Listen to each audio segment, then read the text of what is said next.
Bonjour les amis, comment allez-vous? Bien, j'espère. Bon, écoutez, moi ça va ma foi, hein. On va parler météo, hein, c'est pas utile, hein. De toute façon, ça c'est un impondérable. Bon, je pense aujourd'hui en particulier à quelqu'un, nous sommes mardi, donc je pense très fort à toi, comme d'habitude, mais encore plus fort aujourd'hui. Je ne dirai pas qui, ça va encore, non. Mais elle se reconnaîtra quand elle aura l'opportunité de regarder la vidéo. Je t'embrasse 10 000 fois plus que d'habitude. Prenons donc le cours de notre émission du jour. J'adore me prendre pour une piquerine ridicule. Comme présentatrice, je suis la nouvelle Sophie Davant. Non, pas la nouvelle. Sophie Davant dans l'âge qu'elle a. Non, je me prends pour personne, je suis moi, si j'ai beaucoup travaillé. Aujourd'hui, on va parler de mon enfance. Donc ça risque d'être une vidéo très brouillon, ça c'est évident, et certainement assez émotive. Et ça va être brouillon parce que je vais me mélanger les pinceaux dans les années. Alzheimer est là, presque. Enfin, guette. Et surtout, il y a des choses que l'on m'a racontées, dont je ne me souviens pas réellement. Alors vous savez, vous connaissez l'histoire des vrais souvenirs ou des souvenirs inventés, c'est-à-dire que l'on a réussi à s'approprier à force d'explications et, comment dire, pas de racontage, si, et de transmission de souvenirs par nos proches.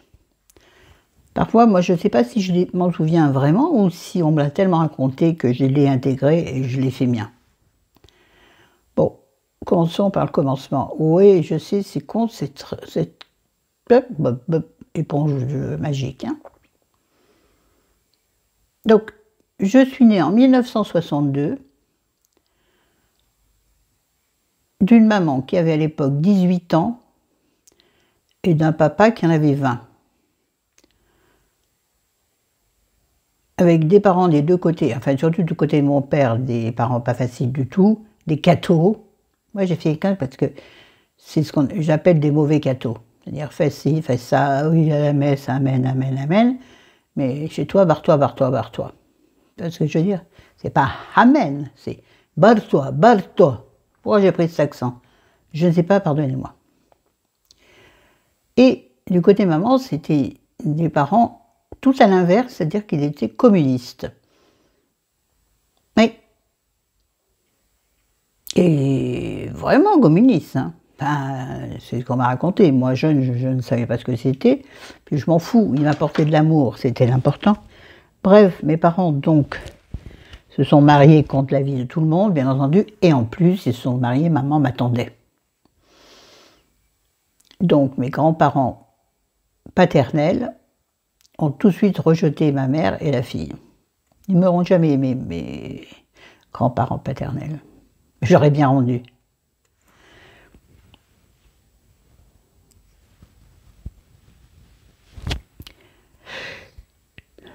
Donc, au même moment où je suis venue au monde, où je suis venue avec un E, au monde, papa était encore à l'armée en Allemagne. À l'époque, c'était 18 mois en Allemagne. C'est un temps que les moins de 20 ans ne peuvent pas connaître.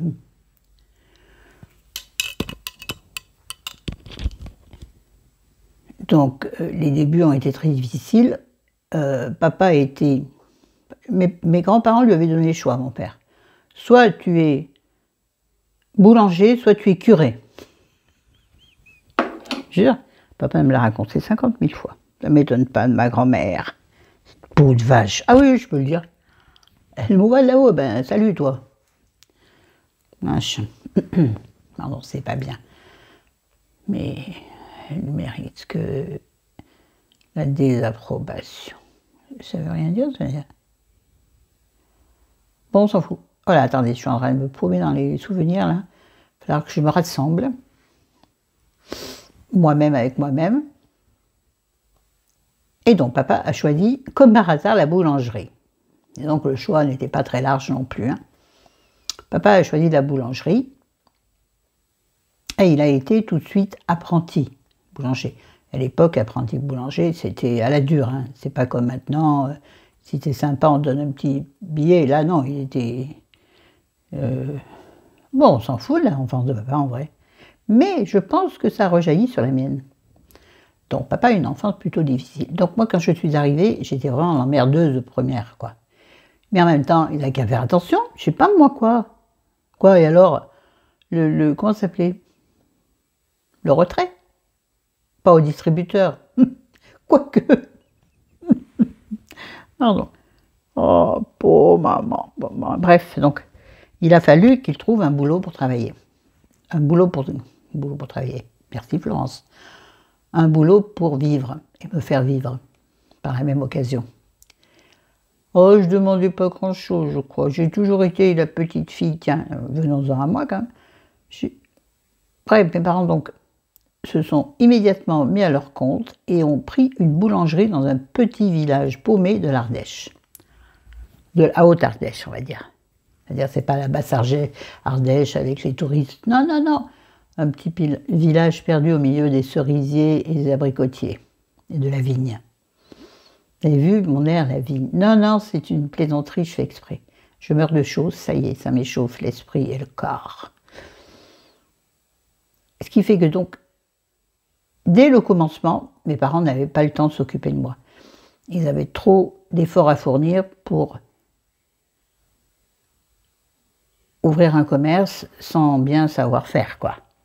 Donc ils ont consacré leur vie, mes parents ont consacré leur vie à leur métier. Attendez, il y a un truc qui est bizarre, bougez pas. Je disais donc que mes parents ont consacré leur vie, toute leur vie, à leur métier de boulanger. Dans un petit village. Alors, ils ont toujours vécu de façon, on va dire, on a vécu de façon assez chiche, assez frugale, je dirais. Alors attention, je vais mettre tout de suite un disclaimer, mais énorme, avec tous les feux que vous voulez, pour dire que je n'estime pas avoir eu une enfance malheureuse, non. Mais il est très clair que j'ai pas eu une enfance heureuse, que nous n'avons pas eu une enfance heureuse, et surtout moi qui étais l'aînée. Après, j'ai eu 2 sœurs, dont une qui est née 11 ans après moi, donc qui a été, bien entendu, la chouchoute jusqu'à la fin de mes parents, c'est-à-dire récemment, pour maman. Non, non, je renifle pas parce que je suis triste, pas du tout. Vous connaissez mon avis là-dessus, et puis voilà. Donc, dans l'histoire, moi, j'étais plus un boulet qu'autre chose, quoi. Je prenais de la place, je prenais du temps. Donc, à partir d'un certain moment, mes parents ont décidé de me mettre, on va dire, en pension. Enfin non, pas en pension. Oui, si, un peu, me mettre en pension chez mes grands-parents maternels, chez ma mamie d'amour, Marie-Clémentine, elle s'appelait. D'où le prénom de ma fille. Si les anciennes, vous connaissez déjà. Oui, ma fille s'appelle Clémentine par rapport à ma mamie d'amour, qui s'appelait donc Marie-Clémentine. Donc, chez Marie-Clémentine et mon grand-père, comment il s'appelait mon grand-père? Fernand. Bon, lui, je trouvais qu'il ressemblait au général de Gaulle. Quand je le revois sur les photos, je dis qu'il y a peut-être quelque chose dans la stature d'un homme très grand, très droit, il en imposait. Mamie, c'était une petite... Je ne sais pas si vous avez connu, Mamie, il était une dame tartine dans un beau palais de beurre frais. C'est une petite dame, je ne sais pas, c'était une comptine, est-ce que c'était aussi un dessin animé, je ne sais pas. Donc une petite mamie toute ronde et qui débordait de bonheur intense. Et mes 2 premières années, puisque j'y ai passé à peu près 2 ans, je pense, ont été les plus belles de ma vie. Là-bas, j'étais choyée, mais choyée, c'était une merveille.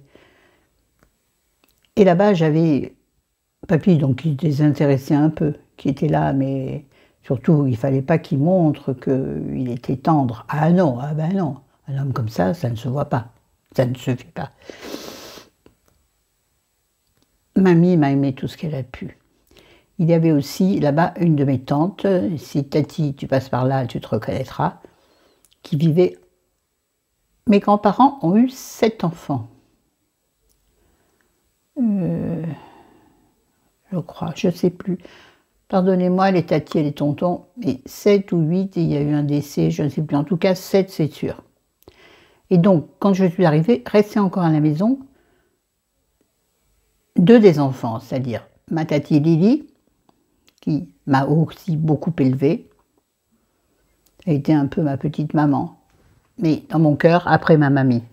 M'en veux pas, tati Lily, mais tu sais bien que dans mon cœur, mamie tiendra toujours la première place. Et il y avait également un de mes oncles qui, lui, était trisomique 21. Mais mon Dieu, que je l'aimais et qu'il m'aimait. C'était un amour fou entre nous. On le surnommait Bib. Pourquoi Bib? Je ne sais pas, tiens, je demande, Tati Lily, si tu passes par là, donne-moi la réponse en commentaire. S'il te plaît, mets en commentaire pour une fois. Soi-disant, vous passez, toi, Audrey et ton fils, mais je ne vois jamais de commentaire, vous allez peut-être vous manifester quand même. Oui, ça c'était un aparté, comme d'hab. Donc, j'ai été choyée dans ce foyer rempli d'amour. Et quand mes parents sont venus me rechercher, ça a été un déchirement terrible. Terrible, terrible. Et surtout, j'ai quitté une maison où je ne pouvais pas tout faire, mais où je pouvais gambader dehors sur mes petites jambes de dedans. Vous imaginez. En plus, j'étais toute boulotte. J'ai toujours été boulotte. Enfin, on disait à l'époque, t'es boulotte. Ça veut dire quelque chose, t'es boulotte, comme la goulotte, quoi. Ou la charlotte. Ou la cocotte. Popote. Bon, stop. Vous savez, quand je parle dans un truc, je délire. On est à 12 minutes et je suis aux 2 ans de ma vie. Ben, on n'est pas au bout. Enfin, heureusement que l'enfance ne s'arrête pas à 60 ans. Sinon, les enfants seraient dans la crotte de bique. Donc, mes parents me récupèrent à l'âge de mes 2 ans à peu près. Je ne saurais dire combien, dans ma tête, c'est totalement flou. Je sais et je sens au fond de moi, j'en ai souffert, oui. Puisque je suis revenue dans cette maison. Cette maison, la maison de mes parents, était en fait,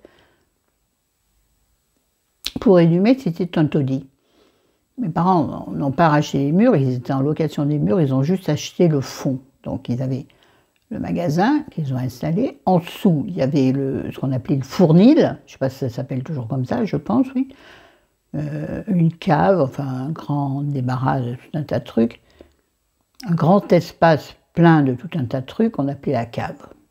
Donc le fournil avec un four à bois, qu'après papa transformait un four au fioul pour plus de facilité. Et papa travaillait tout seul. Papa a toujours travaillé seul. Enfin, avec maman. Attention. Je devrais récupérer ce que je viens de dire, effacer ce que je viens de dire. Non, papa a toujours travaillé en collaboration étroite avec maman. Maman a donné d'elle. Avec un père. Mon père était très sévère, très dur. Une de mes tantes m'a dit récemment, non, mais attends, vous avez été élevé à la dure, vous. Hein. Toi, surtout, tu as été élevé à la dure. Hein.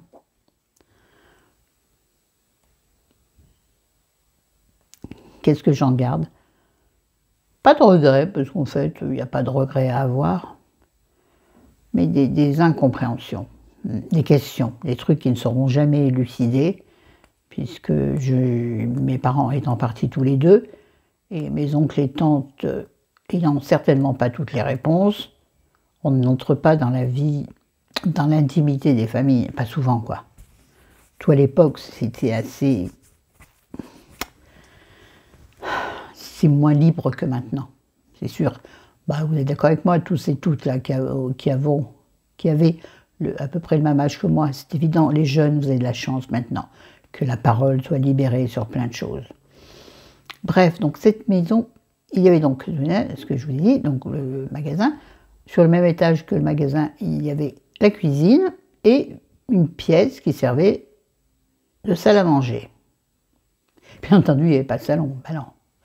Et à l'étage, on y montait par des escaliers brinque-ballants, qui étaient extérieurs, pas à l'extérieur, non, non, pas à l'extérieur, non, non, non, non. Bref, on y montait par des escaliers brinque-ballants, et on arrivait donc à un étage qui était divisé en deux, c'est-à-dire que d'un côté, nous avions une autre partie, enfin la partie de la famille Monneron, donc moi-même, donc de mon nom Monneron. Il y avait 2 chambres, et nous étions à la fin, sur les derniers temps, nous étions 5. Mes parents avaient une chambre pour eux, nous avions une chambre. C'est-à-dire que j'ai calculé récemment avec chérie, je me suis dit, attends, c'est pas possible. En fait, j'ai dormi jusqu'à ce que je parte faire mes études à Lyon, donc jusqu'à mes 18 ans, on va dire à peu près, avec ma sœur qui avait 2 ans moins que moi, dans le même lit. Spécial, hein. Et ma petite sœur, donc qui a 11 ans de moins que moi, et donc ma frangine, 9 ans par rapport. Et j'essaie tous ces machins qui se mettent là, j'ai pas eu le temps de voir, on s'en fout.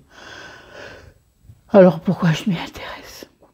Donc il dormait jusqu'à... Bon, après son lit a évolué, je suppose ça, je m'en souviens pas. Bref, elle dormait à côté de nous, dans son lit donc de bébé dès le début, c'est-à-dire que nous avions les pleurs, nous avions maman qui se levait pour donner le biberon. Bref, nous n'avions bien entendu aucune intimité, quelle qu'elle soit. On n'a jamais eu d'intimité, jamais, jamais, jamais. Ensuite, nous n'avions pas de toilette. Donc à l'étage, on avait ce qu'on appelait à l'époque un seau. Oui, ça va paraître un peu, pas glauque, mais un peu misérable. Mais c'était un peu ça, hein, je vous assure, c'était un peu ça. Moi, c'est comme ça que je le ressentais. À partir de 10 ans où j'ai eu ma vraie conscience des choses et la différence avec les copines à l'école. Donc nous avions un seau pour faire nos besoins pendant la nuit et on descendait le seau le matin par des escaliers, donc comme ça. Et des fois il y a eu des accidents, je ne vous explique pas, parce qu'après, il fallait nettoyer. Parce que, bien sûr, c'était notre faute. Bah tiens.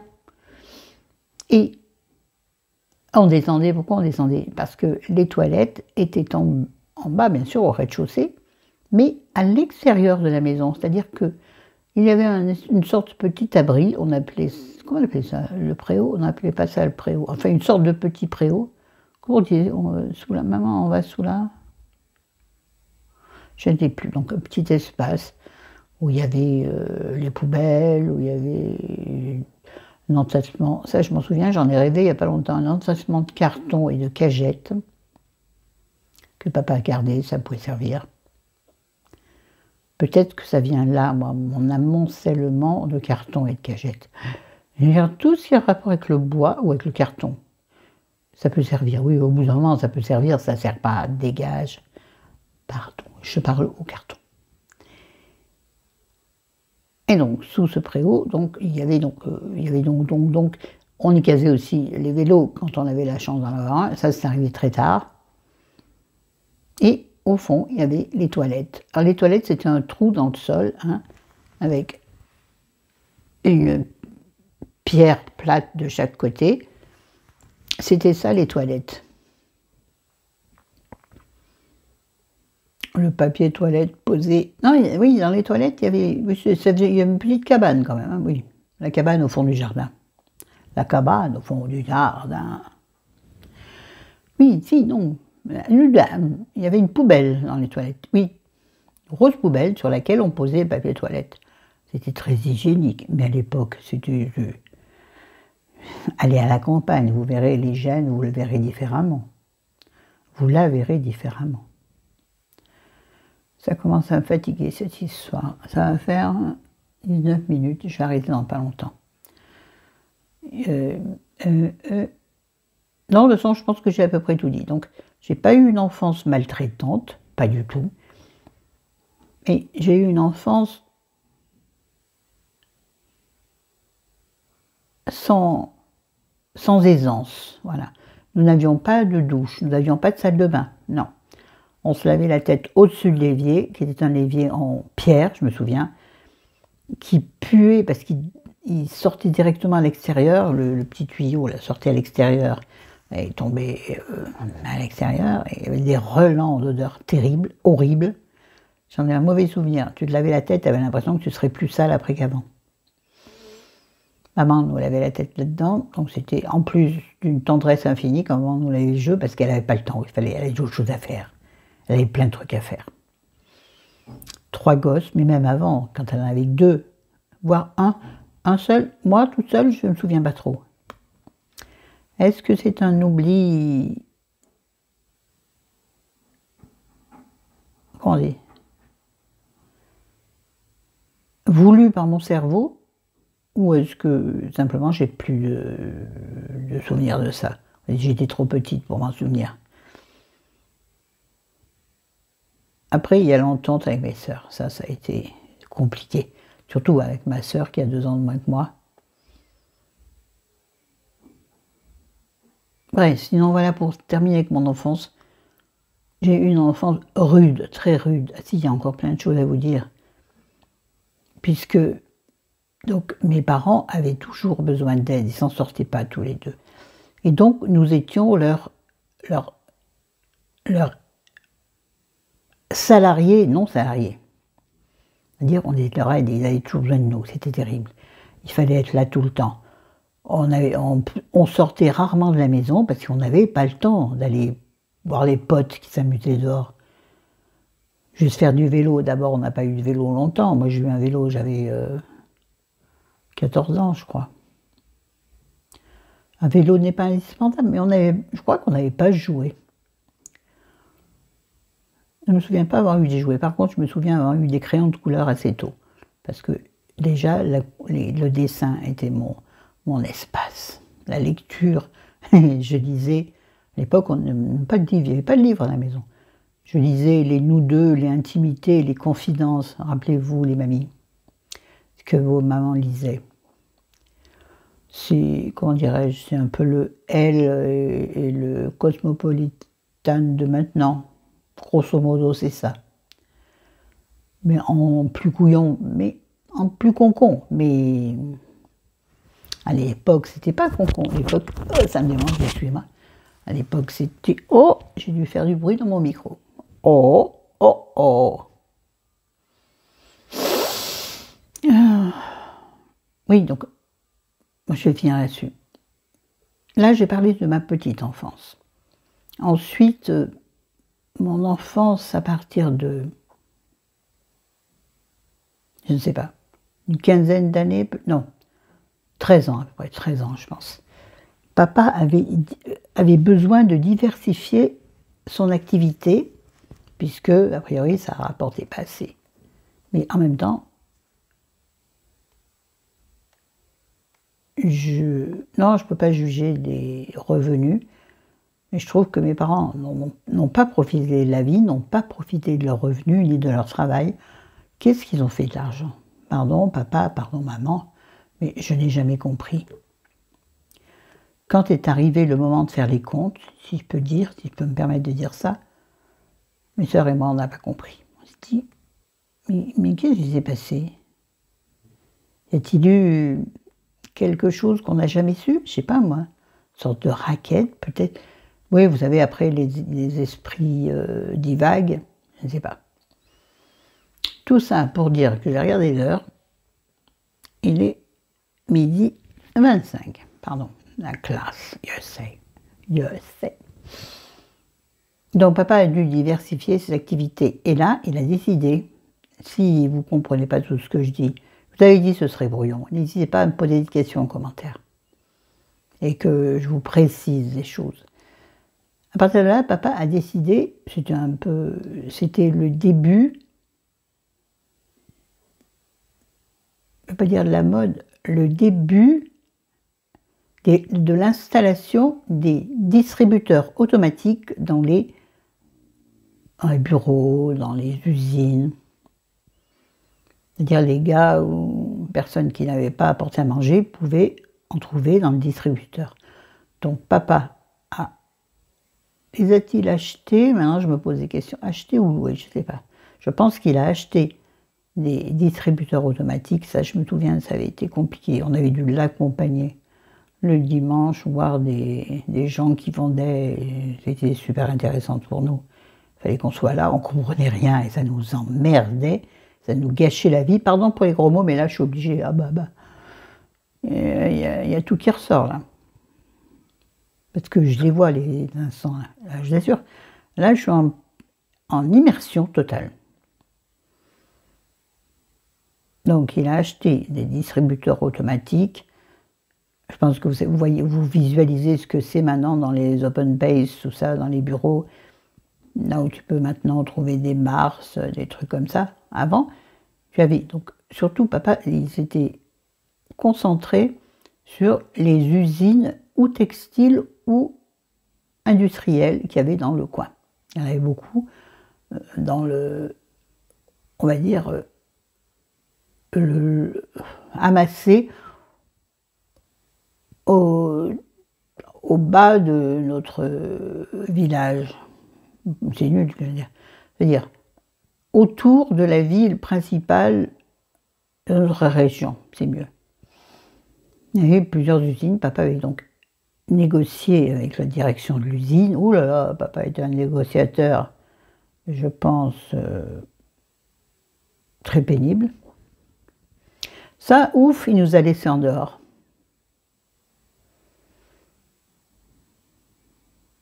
Oui, parce qu'il pensait que nous intégrer dans certains trucs un peu commerciaux ou financiers pouvait être un bien pour nous. Ça ne l'était pas, c'était juste... Papa, on a envie d'aller jouer avec les potes, là, dehors. Là, faire quoi? Faire les cons. On jouait aux raquettes, à l'époque, on jouait aux raquettes, ce qu'on appelait raquettes, donc au badminton. Juste ça, papa, laisse-nous tranquille. Et puis aller marcher le long de la route, ramasser une fleur de pissenlit, si j'ai envie, mais surtout voir mes copains, quoique nous en ayons eu peu. Mais je n'arriverai jamais à terminer cette vidéo, tellement des choses me viennent. Bon, j'arrête à 30. Hein.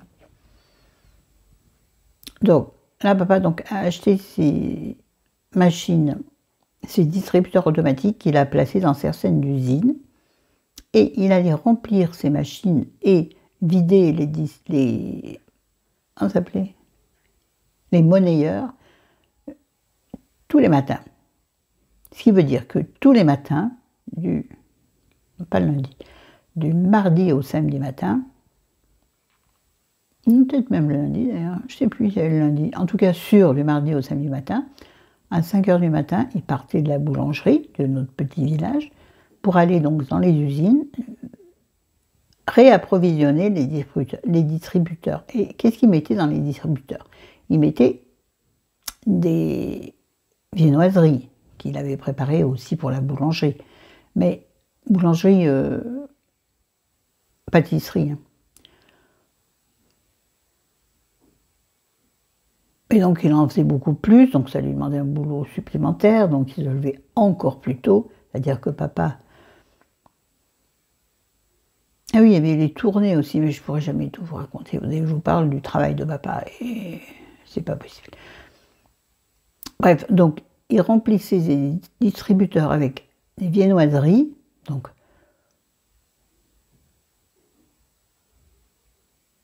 fabriquées en plus que la consommation pour la boulangerie, et également des sandwichs. Et les sandwichs, c'était nous qui, à 5 h du matin, descendions aider maman à les faire. Donc, notre chambre était juste au-dessus de la cuisine, maman prenait la manche à balai, tapait, ça voulait dire les filles descendaient, donc on descendait la gueule enfarinée, et c'est rigolo pour les filles de boulanger, ouais, ça va, facile, bah, pas tant que ça. Donc nous descendions à 5 h du matin, en chemise de nuit, c'était à l'époque des grandes chemises de nuit, là, bref, peu importe, aucun intérêt. Ah oui, c'est pas les petits shorts et les petits t-shirts comme ils se font maintenant. C'était des chemises quasiment de bure, vous voyez. Ça n'a aucun intérêt, on est bien d'accord. Bref, nous descendions, donc papa faisait des petits pains, comment ça s'appelle maintenant? mignonnettes, peut-être, je ne suis pas sûre, enfin bref. Des petites miches, on va dire, qu'il fallait couper en deux, bien précisément, sans aller trop loin pour ne pas couper le pain en deux et pas que ça bave. Et il fallait mettre à l'intérieur tout ce qu'il fallait mettre. Maman, pendant ce temps, à côté, avait comme chez le boucher, vous voyez, une machine à couper, à trancher, une trancheuse. Elle tranchait le jambon, d'abord le jambon premier, le gros saucisson, style Jésus, le pâté, elle le coupait à la main, et ensuite en dernier, sur la trancheuse, elle coupait de la fourme. Grosse fourme, belle. C'était un pavé, nous didiou. Bon, elle le passait pendant entier. Ah, bref. Hein. Et nous, pendant ce temps, on remplissait à 5 h du matin, sans avoir déjeuné, la tête dans le fût. C'était difficile. Ouais. Et en plus, il fallait se dépêcher, il fallait pas traîner, et surtout pas faire de conneries. Oh, si tu perds ça, un pain. Qu'est-ce qui s'est arrivé? Bah, pas du tout. Mon père avait un tel regard noir que ça suffisait à te terroriser. Voilà, j'avais 30 minutes, donc bah, écoutez, il me reste plein de trucs à dire. Peut-être je ferai une deuxième, je sais pas. Je vous aime, je vous adore. À bientôt, ciao, ciao. Bon dimanche, on est dimanche aujourd'hui. Je viens de dire n'importe quoi, on est mardi. Qu'est-ce que je raconte que de la merde? On est mardi, les chéris. Bonne journée. Je vous aime.